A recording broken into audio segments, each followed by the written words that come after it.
آمدن بہت معقول تھی، بینک میں لاکھوں افغانی روپے جمع تھے، لیکن شاہ صاحب تھوڑی دیر کے لیے خاموش ہو گئے۔ میں نے ان سے پوچھا، لیکن کہہ کر آپ چپ ہو گئے، اس کا یہ مطلب نہیں نکلتا کہ آپ پھر بھی ناخوش تھے؟ شاہ صاحب نے اعتراف کیا، جی ہاں، میں ان تمام آسائشوں کے باوجود ناخوش تھا، اس لیے کہ میں اکیلا تھا، مجرد تھا۔ اگر میری دکان میں عورتیں اور لڑکیاں زیادہ نہ آتیں تو بہت ممکن ہے کہ مجھے اپنے تجرد کا احساس نہ ہوتا، لیکن معاملہ اس کے برعکس تھا۔ کابل کی ہر صاحب ثروت عورت میری دکان میں آتی تھی۔ دکان میں داخل ہوتے ہی یہ عورتیں اور لڑکیاں اپنا برقع اتار کر ایک طرف رکھتیں اور سودا خریدنے میں مصروف ہو جاتیں۔ منٹو صاحب، آپ کا شاید یہ خیال ہو کہ وہ بڑا شرعی قسم کا لباس پہنتی ہوں گی، مگر حقیقت اس کے بالکل برعکس ہے۔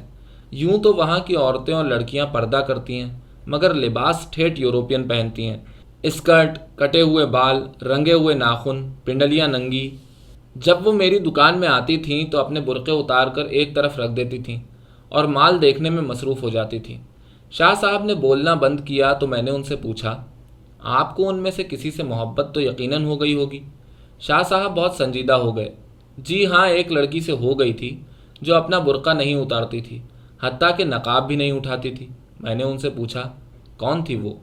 انہوں نے جواب دیا، ایک بہت بڑے گھرانے سے متعلق تھی، اس کا باپ فوج کا اعلیٰ افسر تھا، بڑا سخت گیر۔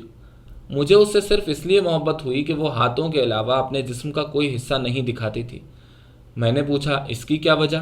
شاہ صاحب نے کہا، مجھے معلوم نہیں، اور نہ میں نے اس سے کبھی اس بارے میں استفسار ہی کیا، لیکن میرے تصور میں وہ انتہا درجے کی حسین تھی، گوری چٹی، جسم خواہ برقعے میں لپٹا ہو، لیکن اس کے تناسب کے متعلق اندازہ لگانا زیادہ مشکل نہیں تھا۔ میں نے چور آنکھوں سے دیکھ لیا تھا کہ وہ جوانی کا آدرش مجسمہ ہے، لیکن مصیبت یہ تھی کہ وہ چند منٹوں کے لیے میری دکان میں آتی تھی، چیزیں خریدنے اور ان کی قیمتوں کے بارے میں فیصلہ کرنے میں چند منٹ صرف کرتی تھی اور چلی جاتی تھی۔ میں نے شاہ صاحب سے کہا، یہ سلسلہ کب تک جاری رہا؟ قریب کے 6 مہینے تک مجھ میں اتنی ہمت ہی نہیں تھی کہ میں اس سے اپنی محبت کا اظہار کروں۔ میں اس سے بہت مرعوب تھا، اس لیے کہ وہ دوسروں سے مختلف تھی، اس میں ایک عجیب قسم کی رعونت تھی۔ میں اس کو بے طرح گھورتا تھا، حالانکہ یہ شائستگی نہیں تھی، لیکن میں اپنے دل کے ہاتھوں مجبور تھا۔ منٹو صاحب، ایک دن میں دکان میں بیٹھا تھا، اس کے متعلق سوچ رہا تھا کہ ٹیلی فون کی گھنٹی بجی۔ نوکر نے ریسیور اٹھایا اور مجھ سے کہا کہ کوئی خاتون آپ سے بات کرنا چاہتی ہیں۔ میں نے سوچا کہ کوئی گاہک ہوگی اور نئے مال کے متعلق پوچھنا چاہتی ہوگی۔ اٹھ کر میں نے ریسیور ہاتھ میں لیا اور پوچھا، مادام، آپ کیا چاہتی ہیں؟ ادھر سے آواز آئی، کیا آپ سید مظفر علی ہیں؟ میں نے جواب دیا، جی ہاں، ارشاد۔ اب میں نے آواز پہچان لی تھی، یہ اسی کی تھی، اسی کی جو میری دکان میں برقع نہیں اتارتی تھی۔ میں گھبرا گیا۔ منٹو صاحب، یہ عاشق ہونا بھی ایک عجیب لعنت ہے۔ یہ سن کر میں مسکرا دیا۔ آپ ٹھیک فرماتے ہیں شاہ صاحب، لیکن افسوس ہے کہ میں اس لعنت میں ابھی تک گرفتار نہیں ہوا۔ شاہ صاحب کو بہت افسوس ہوا۔ حد ہو گئی، انسان اپنی جوانی میں کم از کم ایک مرتبہ تو ضرور عشق میں گرفتار ہوتا ہے۔ خیر، آپ کو ابھی تک عشق نہیں ہوا تو خدا کرے کہ بہت جلد ہو جائے، کیونکہ یہ مرض بہت دلچسپ ہے۔ میں نے مسکرا کر شاہ صاحب سے کہا، آپ اپنی داستان بیان کیجئے۔ مجھے عشق ہوگا تو میں آپ سے وعدہ کرتا ہوں کہ آپ کو اس کی پوری رودات سنا دوں گا۔ شاہ صاحب کرسی پر سے اٹھ کر پلنگڑی پر لیٹ گئے اور آنکھیں بند کر لیں۔ منٹو صاحب، میں اس لڑکی کے عشق میں اس بری طرح گرفتار ہوا کہ ورزش کرنا بھول گیا۔ وہ میری دکان پر اکثر آتی تھی، میں اس کو گھورتا تھا، لیکن دیکھیے میرا دماغ کتنا خراب ہو گیا ہے۔ یہ اسی عشق خانہ خراب کا باعث ہے۔ میں آپ سے اس کے ٹیلی فون کی بات کر رہا تھا، جب میں نے ریسیور اٹھایا اور اس کی آواز پہچان لی تو اس نے مجھ سے کہا، دیکھو، میں جب بھی تمہاری دکان پر آتی ہوں تم مجھے گھورتے ہو۔ اگر اپنی خیریت چاہتے ہو تو ٹھیک ہو جاؤ، ورنہ تمہارے حق میں برا ہوگا۔ منٹو صاحب، میں جواب سوچ ہی رہا تھا کہ اس نے ٹیلی فون کا سلسلہ منقطع کر دیا۔ میں دیر تک گونگے ریسیور کو کان کے ساتھ لگائے کھڑا رہا اور سوچتا رہا کہ اس دھمکی کا مطلب کیا ہے۔ میں نے شاہ صاحب سے پوچھا، کیا وہ دھمکی اصلی تھی؟ جی ہاں، چوتھے روز وہ میری دکان میں آئی تو میں نے اس کی نقاب کی طرف پھرونی نگاہوں سے دیکھا تو اس نے جھنجھلا کر میرے ملازموں کے سامنے مجھ سے کہا، تمہیں شرم نہیں آتی کہ تم مجھے اس طرح دیکھتے ہو؟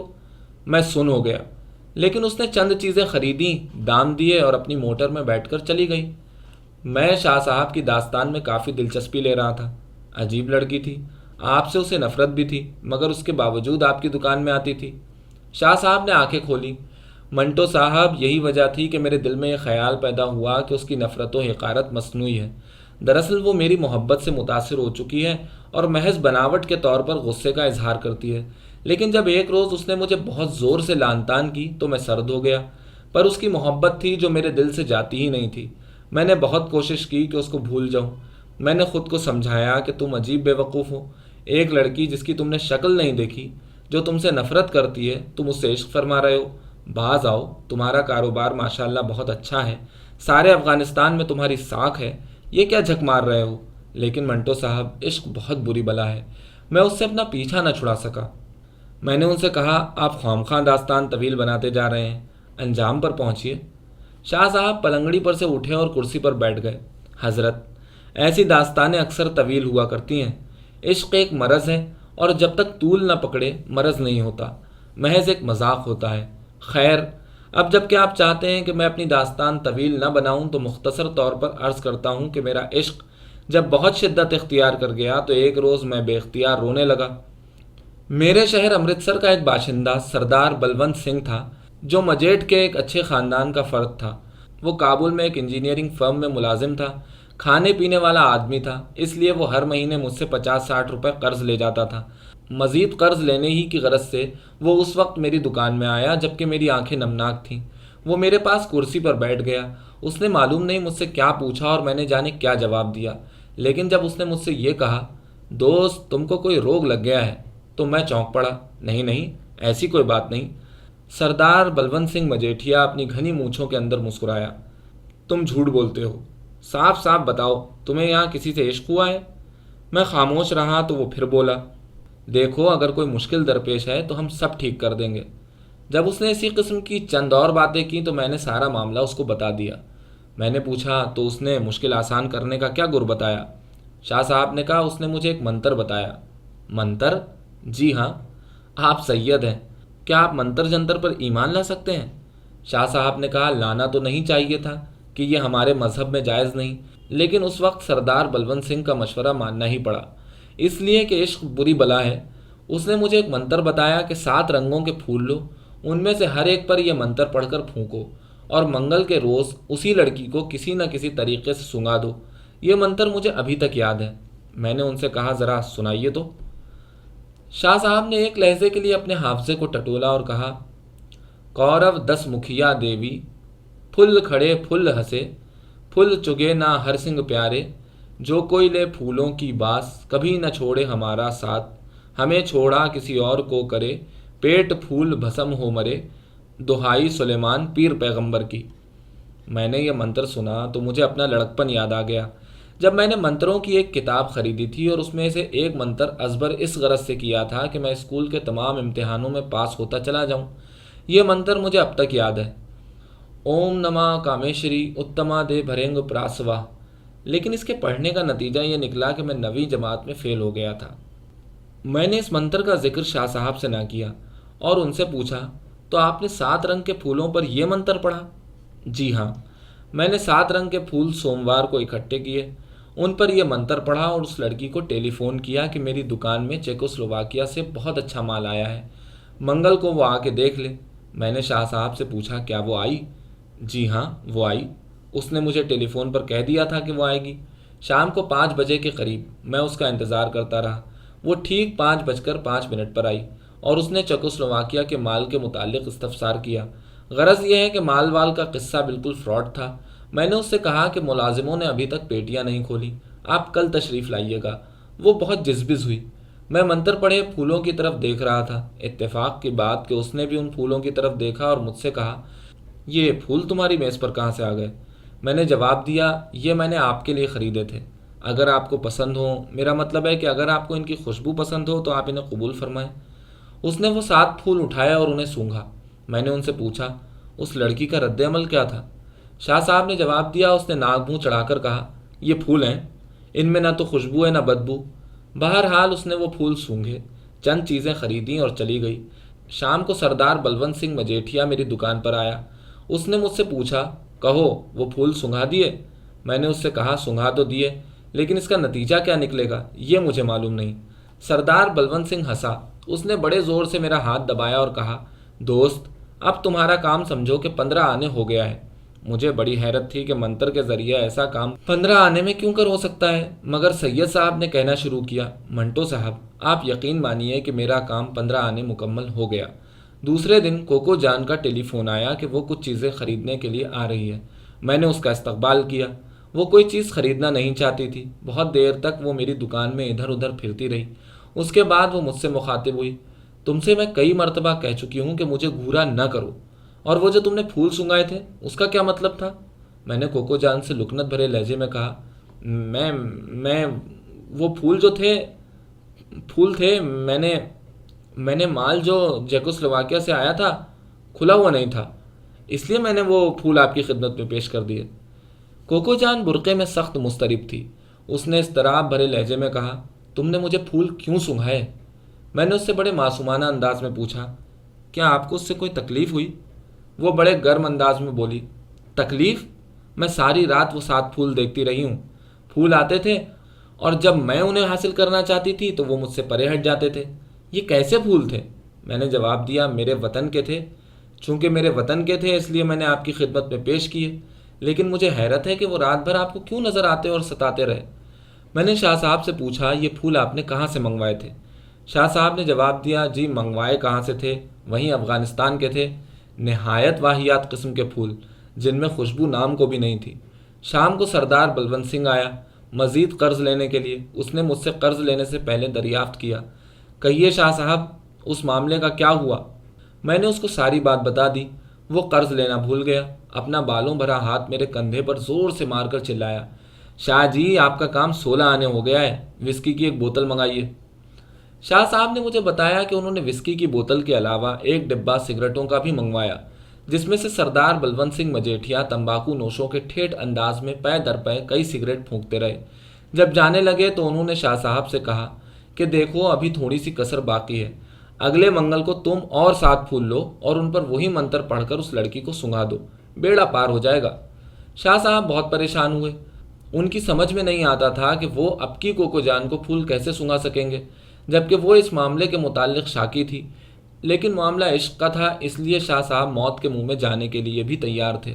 شاہ صاحب نے پشاور سے پھول منگوائے، ان میں سے 7 منتخب کیے اور ہر ایک پر منتر پڑھا اور اپنے میز کے گلدان میں رکھ دیے۔ اس کے علاوہ انہوں نے اپنی دکان میں جا بجا گلدان رکھوائے اور ان میں پھول سجا دیے۔ پیر کو صاحب نے کوکو جان کو ٹیلی فون کیا اور اس سے پھر جھوٹ بولا کہ چیکوسلواکیہ کا مال کھل گیا ہے، آپ آئیے اور دیکھ لیجئے۔ کوکو جان آئی مگر مال وال موجود نہیں تھا۔ شاہ صاحب تھوڑی دیر کے لیے بوکھلائے، پھر ذرا ہوش سنبھال کر اپنے نوکروں کو لان تان کی کہ تم نے ابھی تک مال کیوں نہیں کھولا۔ کوکو جان کے ساتھ اس کی والدہ بوبو جان بھی تھی۔ وہ ایک طرف ٹوائلٹ کا سامان دیکھنے میں مصروف تھی۔ کوکو جان نے جب دکان میں جا بجا پھول دیکھے تو وہ متعجب ہونے کے علاوہ مضطرب بھی ہوئی۔ میری میز پر وہ خاص پھول پڑے تھے۔ وہ ان کے پاس آئی، گلدان میں سے اٹھا کر اس نے انہیں سونگھا اور مجھ سے کہا، یہ افغانستان کے پھول نہیں؟ میں نے جواب دیا، جی ہاں یہ میرے وطن کے ہیں اور میں نے خاص آپ کے لیے منگوائے ہیں۔ بوبو جان خرید و فروخت میں مشغول تھی۔ اس دوران میں کوکو جان سے میں نے اپنی والہانہ محبت کا اظہار کیا۔ وہ سخت ناراض ہوئی اور اپنی ماں کے ساتھ چلی گئی۔ شام کو سردار بلونت سنگھ مجیٹھیا آیا، اس سے بات چیت ہوئی۔ میں نے اس کو 10 روپے قرض دیے۔ جب اس نے روپے اپنی جیب میں ڈالے تو مجھ سے پوچھا، آج منگل ہے، وہ پھول سنگا دیے تھے آپ نے؟ میں نے سارا واقعہ بیان کر دیا۔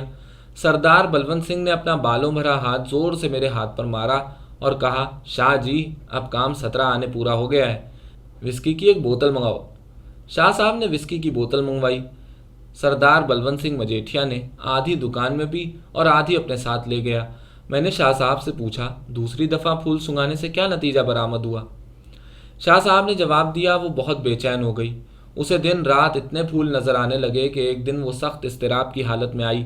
برقع جو اس نے کبھی اتارا نہیں تھا، کیلے کے چھلکے کی طرح اتار کر ایک طرف پھینکا اور مجھ سے مخاطب ہوئی، دیکھو شاہ تم نے مجھ پر کوئی جادو کر دیا ہے۔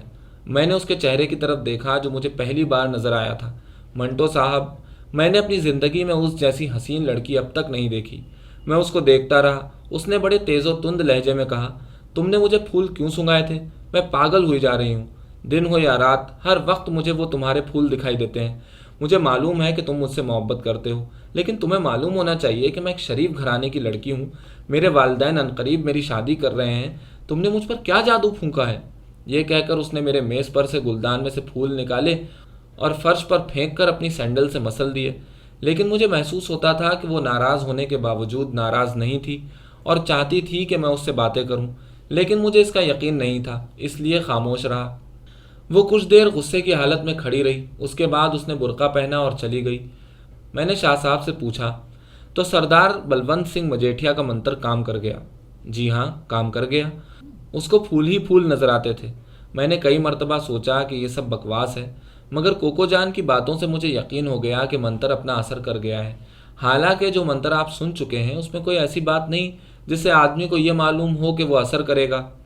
لیکن واقعہ یہ ہے کہ وہ جب پھر میری دکان میں آئی تو برقع اتار کر مجھ سے بغلگیر ہو گئی اور رونا شروع کر دیا۔ میں نے اس کو کئی مرتبہ چوما، اس نے کوئی مزاحمت نہ کی۔ تھوڑی دیر کے بعد میری میز پر گلدان میں جو پھول پڑے تھے اس نے نکالے اور انہیں نوچ کر ایک طرف پھینک دیا۔ اس کے بعد وہ برقع پہن کر تیزی سے باہر نکل گئی۔ داستان کافی طوالت پکڑ رہی تھی۔ میں نے صاحب سے کہا، آپ مختصر فرمائیے کہ انجام کیا ہوا؟ کیا وہ لڑکی آپ کو مل گئی؟ شاہ صاحب نے ایک آہ بھری۔ جی نہیں، اس کی شادی ہو گئی، مگر حجلہ عروسی میں داخل ہوتے ہی معلوم نہیں کیا ہوا کہ وہ گری اور گرتے ہی مر گئی۔ اس کے ہاتھ میں 7 پھول تھے، مختلف رنگوں کے۔ میں نے دیکھا کہ شاہ صاحب کی پلنگڑی کے ساتھ تپائی پر پیتل کے پھولدان میں 7 مختلف رنگوں کے پھول اڑسے ہوئے تھے۔